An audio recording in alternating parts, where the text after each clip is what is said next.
c'est Pêche. Et aujourd'hui, on se retrouve pour parler de livres et de livres de développement personnel en particulier. Parce que j'avais envie de te présenter les derniers ouvrages que j'ai lus, mais aussi les futurs livres que j'ai prévu de lire durant le début de l'année 2020. Parce que je sais que c'est une des vidéos que vous me demandez le plus de faire et que j'aime aussi moi beaucoup vous partager. Donc c'est l'occasion idéale.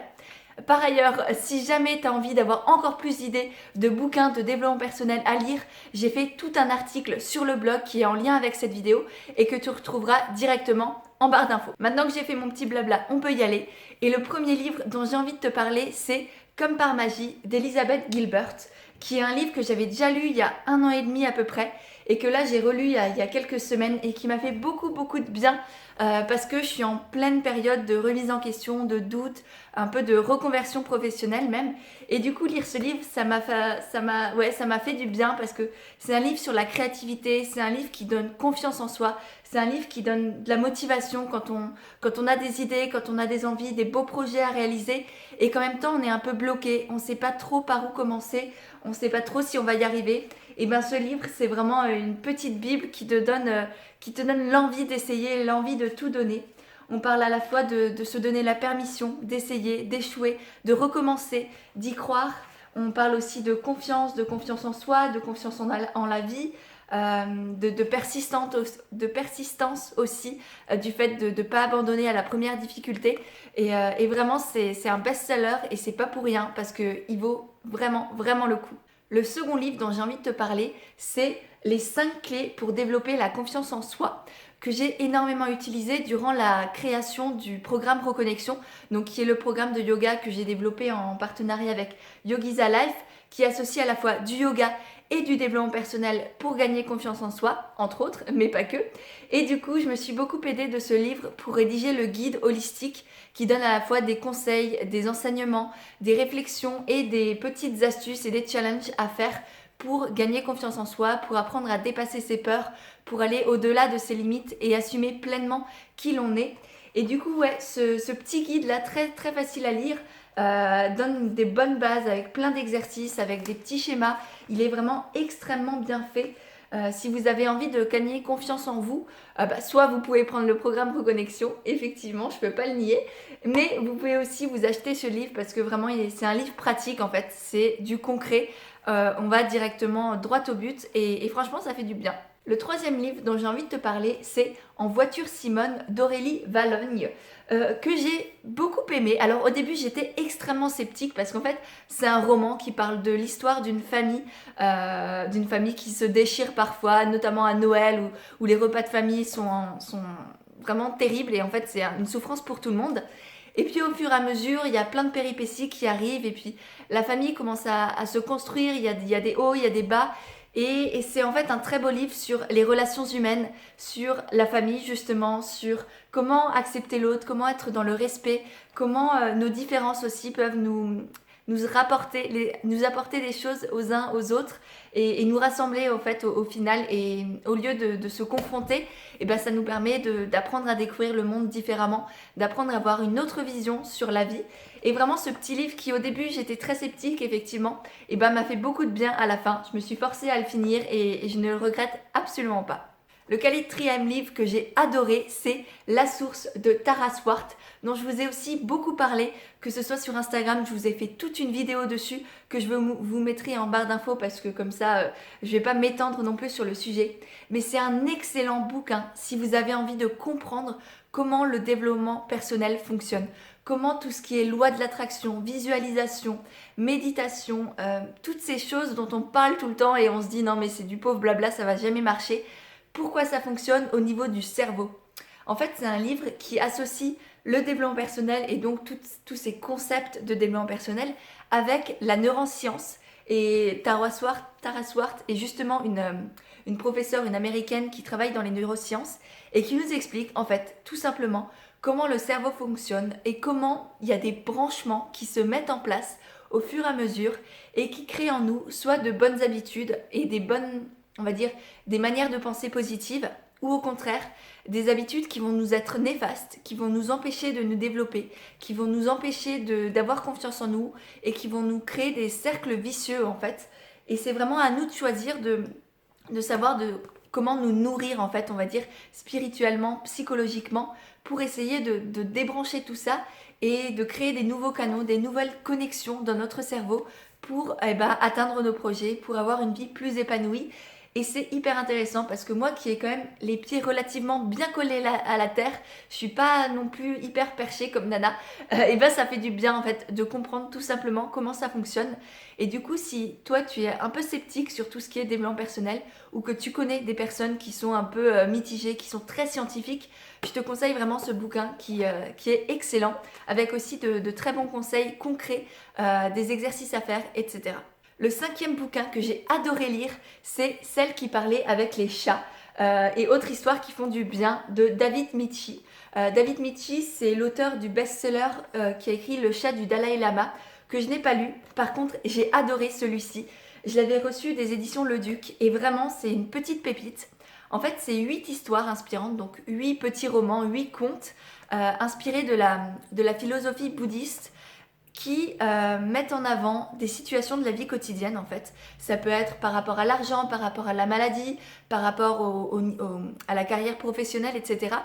Et qui en fait nous expliquent comment on peut changer de point de vue et comment les personnages de cette histoire vont à travers des rencontres, à travers la découverte de la méditation, à travers des prises de conscience, changer leur vision de la vie, changer leur quotidien et se transformer, réussir à avoir une vie qui leur ressemble, une vie épanouie où ils ne sont plus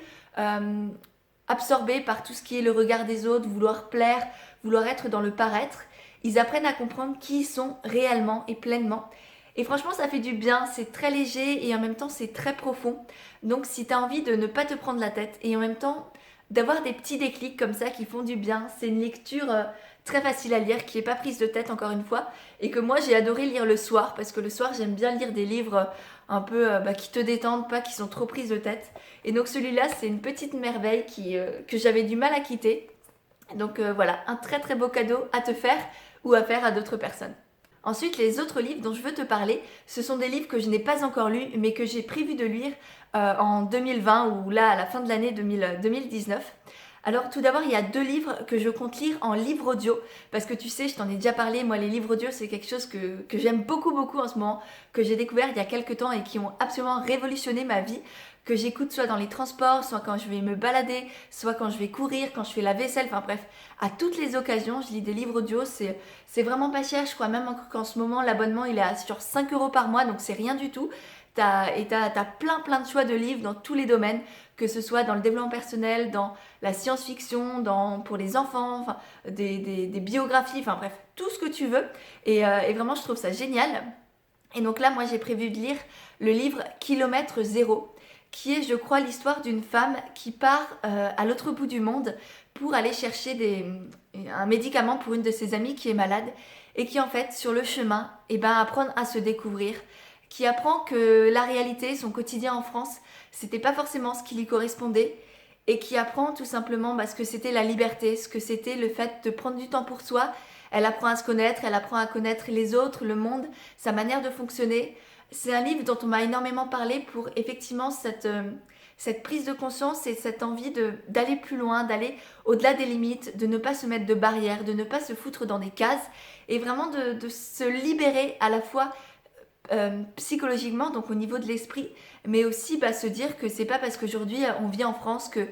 vivre à l'autre bout du monde est impossible. Et vraiment c'est un livre dont on m'a vanté les mérites et ce bonheur de se libérer en fait des carcans qu'on peut se mettre tout seul. Et l'autre livre que je compte lire en livre audio,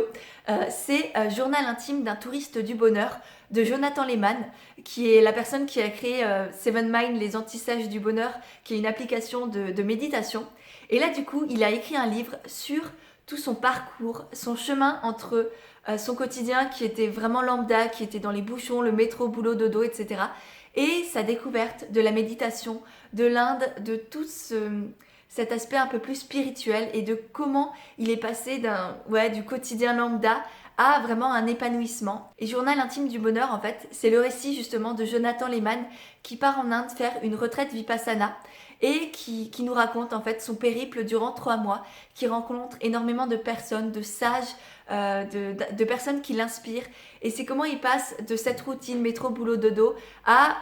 un éclaircissement de sa vie et une découverte de lui-même. Alors encore une fois, c'est des livres qui se recoupent et qui en même temps sont hyper connus. Ce sont tous des best-sellers que moi j'ai hâte de lire parce que tout le monde m'en parle et je suis certaine que ce sont de très très beaux ouvrages. Et pour finir, les 2 livres que je compte lire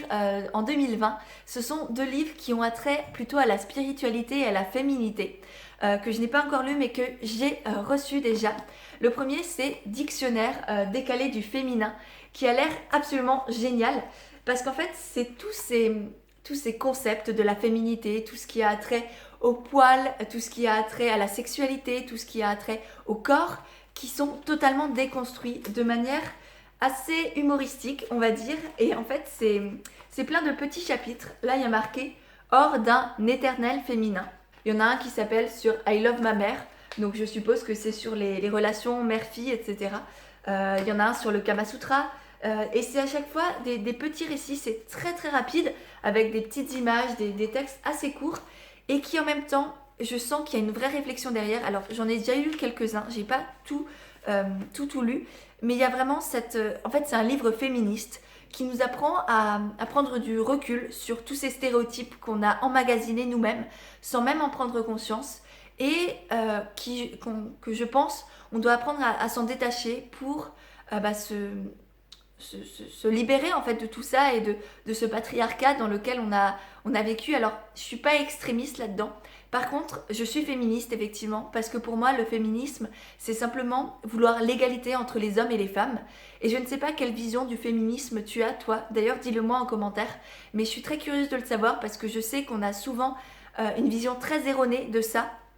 et que je suis pas forcément d'accord avec tout ce qui se fait avec les extrémistes, etc.